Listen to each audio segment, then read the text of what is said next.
Family, duty, honor. Every Tully child learns our words, but I was a woman before I understood them.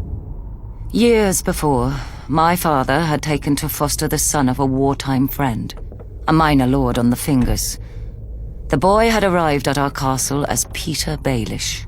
Due to his home and size, my brother soon named him Littlefinger. When I came of age, Brandon Stark of Winterfell sought and won my hand.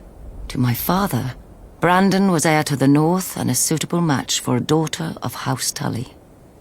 To me, Brandon was wild and terrifying, never far from laughter or trouble. I loved him with all the fire of a first passion, much I came to realize as Peter loved me. When Peter heard of my engagement, he challenged Brandon to a duel. Peter survived only because I begged Brandon not to kill him. I still thought of Peter as family. Now, I wish I had let him die. Only days before my wedding, when I thought to be happy forever, Prince Rhaegar Targaryen abducted Brandon's sister, Lyanna. Hot-blooded as always, Brandon immediately rode for King's Landing to demand justice, which the Mad King Aerys Targaryen gave him, in his own twisted fashion.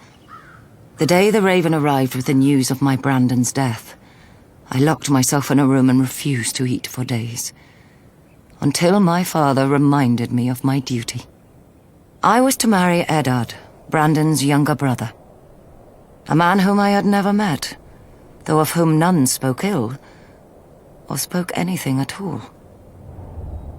Our union would cement an alliance of the North, Vale, Stormlands, and Riverlands in rebellion against the Mad King. I was a Tully. I did my duty. We were married quickly, and were spared only one night before he had to return to the field. I spent the war by the windows waiting for a raven to hear if my son would grow up fatherless or at all. We knew the price of defeat. I scoured the kitchens and washing rooms for any and all gossip. Robert had won and crushed the Mad King. Robert had lost, but Jaime Lannister was now king. Robert had almost won, but the Mad King had become a dragon and burned King's Landing to ash. At night, I told myself the war would end soon and bring peace. Either a victory or the grave. I was wrong. Robert won, and my husband avenged his brother and my love. But when he came home to me, he could not meet my eyes.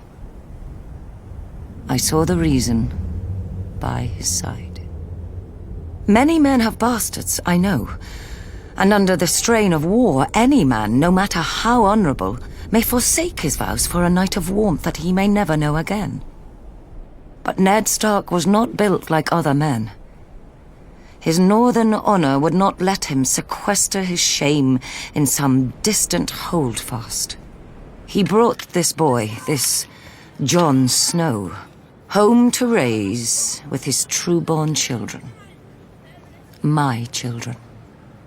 Yet even these bitter memories are sweet now. They are all I have left of my Ned.